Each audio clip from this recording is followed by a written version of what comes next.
ආයිබෝන් අදත් ඔයගොල්ලෝ සාදරයෙන් පිළිගන්න travel chef YouTube channel එකට. අදත් මම රෙසිපි එකක් අරන් ආවා. ඒ තමයි මේ නෝකොල් මේ අල කොහොමද හදාගන්නේ කියලා. ඉතින් මේක හරියක් හදාගන්න පුළුවන්. ඉතින් මේක හොඳ රස කෑමක්. ඉතින් මේ මම අද කියලා දෙන්න ඒක කොහොමද හදාගන්නේ කියලා පහසුවෙන්ම හදාගන්න පුළුවන් විදිහ තමයි ඔයගොල්ලන්ට මම කියලා දෙන්නේ. අපි බලමු මොනවද ඒකට අවශ්‍ය අමුද්‍රව්‍ය කියලා. ඉතින් මේ තමයි නෝකොල් ගෙඩිය. ඉතින් මේ විදිහට තමයි මේක එන්නේ. ඉතින් මේකෙදි මම කරලා තියෙන්නේ මම ඇත්තට මේ කපාගෙන තියෙන්නේ. නමුත් මම කාලය ඉතුරු කරගන්න නිසා මම කපා ගත්තා. නමුත් ඕගොල්ලන්ට මේක කරනවා නම් අනිවාර්යෙන් මේ ටික මේ කොළ ටික අයින් කරලා ඉවරලා ඊට පස්ව මේක හතරට පලාගෙන මේකේ තියෙන මේ උඩ තියෙන පොත් අපිට අයින් කරගන්න පුළුවන්. ඉතින් පිහියෙන් අයින් කරගන්නත් පුළුවන්. නැත්නම් ඔයගොල්ලෝ පීලර් එකක් පාවිච්චි කරනවා නම් පීල් එකත් අප්පා මේකෙන් අයින් කරගන්න පුළුවන්. ඊළඟට මේ පැත්තේ තියෙන මෙන්න මේ මුලේ කොටස තියෙනවා. මේකත් අපි අයින් කරගන්න ඕන. අයින් කරගෙන තමයි මේක අපි මෙන්න මේ විදියට දැන් ඔයගොල්ලන්ට පේන ඇති මම කපාගත් එක මේ විදියට කපා ගන්න පුළුවන්. මේ ඊටම කුඩාවට කපා ගත්තාම ලේසි ඉක්මනින්ම තැම්බෙන නිසා. ඊළඟට කොළ ටිකත් මම අරන් තියනවා මේ ටික නටුවත් එක්කම තමයි. ඒකේ ප්‍රශ්නයක් නැහැ. මේක ලප්ප ගොඩාක් මෝරලා නම් අවශ්‍ය වෙන්නේ නැහැ ගන්න. නැත්තම් මේ ටික අපිට කොළත් පාවිච්චි කරන්න පුළුවන් කිසි දෙයක් අහක දාගන්න අවශ්‍ය නැහැ. ඉතින් මෙන්න මේ විදිහට තමයි මම මේක කරගෙන තියෙන්නේ. ඉතින් මෙන්න මේක ගත්තොත් මේකේ අනිවාර්යෙන් මේ පොතු ගතිය. ඒ කියන්නේ ඇත්තට මේක ගොඩක් සමහරලාට මේක මේ අරින්න අවශ්‍ය නැහැ. ගොඩක් මේ පොඩි නම්. නමුත් මේ වගේ ලොකු ගෙඩියක නම් අනිවාර්යයෙන්ම මේ පොතු ගතිය අයින් කරගන්න ඕන. මේක නැත්තම් ඒක පොඩ්ඩක් හයිය ගතිය තියෙන නිසා. ඉතින් මෙන්න මේක තමයි මේ විදිහට මම කපාගෙන තියෙනවා කුඩාවට. ඊළඟට අපිට අවශ්‍ය වෙනවා මෙන්න මේ ලුණු අවශ්‍ය වෙනවා. ඊළඟට මෙතන තියෙන රම්පේ, කරපිංච තියෙන, සුදු ලුණු තියෙනවා. ඊළඟට කුරුඳු පොතු තියෙන උළුහල් ඇට කීපයක් මෙතන එකතු වෙලා තියෙනවා. ඊළඟට මෙතන තියෙන සුදු ලුණු. ඊළඟට මේ මම මේ 3-5 පොඩ්ඩක් එකතු කරන මේක මේක හදාගත්ත එකක් තමයි මෙතන තියෙන්නේ. මේක අමු පහ එක. ඊළඟ කහ කුඩු තියෙනවා. ගම්මිරිස් ටිකක් තියෙන ලුණු තියෙනවා.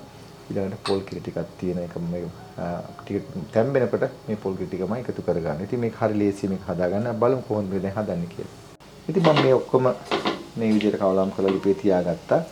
ඊළඟට ඔයගලන්ට පේන ඇති මෙන්න මේවා. මේ මම ඔයා කලින් පෙන්නපු ටික ඔක්කොම මේලා එකතු කරගන්න පුළුවන් මේ විදිහට. ඒ සියල්ලම අපේ කුළු බඩු ටික වෙනකට එකතු කරගත්තා. ඊට පස්සේ මගේ 3-5 ටිකක් තියෙන එකතු කරගන්න. මම මේ ලිපේ තියලා තියෙන්නේ හැමදේම. ඊට පස්සෙ මම මේකට එකතු කරගන්නවා. මගේ 3-5 ස්වල්පයක් ගොඩ දාන්න එපා. නැත්නම් 3-5 වැඩි වුණොත් මේකේ රසය වෙනස් වෙන්න පුළුවන්. මොකද 3-5 තමයි ඊට පස්සේ එන්නේ ගොඩක් වෙලාට රහත්. ඊළඟට ලුණු ස්වල්පෙකුත් මේත් එකම එකතු කරගන්නවා. මේ විදිහට ඔයාලට ඕන අවශ්‍ය නම් මේක දාගන්න පුළුවන්. අබ කුඩු ටිකකුත් එක්ක මේක මේ විදිහට මෙන්න කවලම් කරගන්න. මම මේ ලිප උඩ තියලා තියෙන්නේ අඩු ගින්දරෙන්.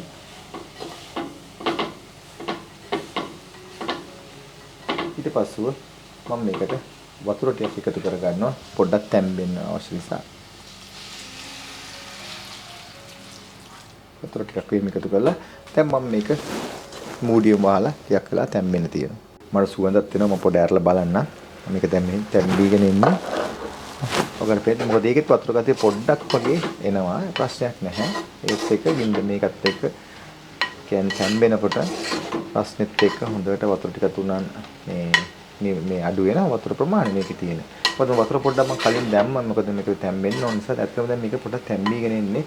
මම තව පොඩ්ඩකින් මගේ මේ කිරි ටිකක් මේකට දාන්න පුළුවන්. මේ දැම්මන් පස්සේ එතකොට මේ රසයත් එක්ක තියෙනවා. ඔයාලට ඕන නම් වතුරට වෙනුවට දී කිරි ටිකක් උත් දාන්න පුළුවන්. දාලා තම්බන්නත් පුළුවන්. සමහර අය මගෙන් අහලා තියෙනවා ඒ දී කිරි ටික දාන්න බැරි කියලා. උත් අනිවාර්යෙන්ම දී කිරි ටික දාන්න පුළුවන්. එහෙම දාලා බලන්න. මොකද පිටරට ඉන්න අපිට තියෙන එකම දේ තමයි එකම කිරි තමයි අපිට තියෙන්නේ. එතකොට අපිට මේ දී කිරි මේ මිටි කිරි කියලා අපිට දෙයක් වෙන් කරගන්න විදියක් නැහැ.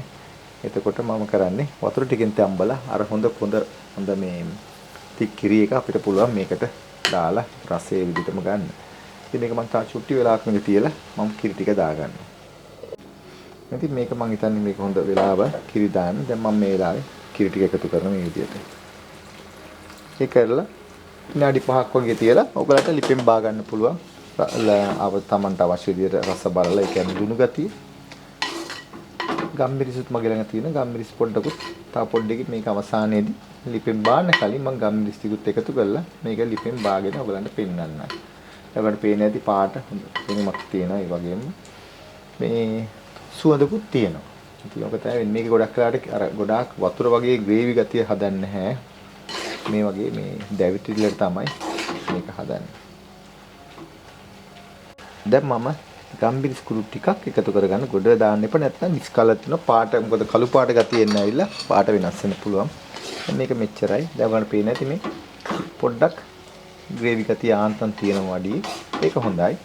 මොකද නැත්නම් මේක තවදුරටත් මේනකොට මේක වේලිල්ල වගේ යන්න පුළුවන්. දැන් මේ හොඳට කවලම් කරගත්තා. දැන් මේ විදිහට තියලා මම ලිපෙන් බා ගන්නවා. ඉතින් ඔයාලට පේන්නේ නැති මේක හරි රසයි. හරිම සුවඳක් තියෙනවා. හොඳට තැම්බිලක් තියෙන්නේ.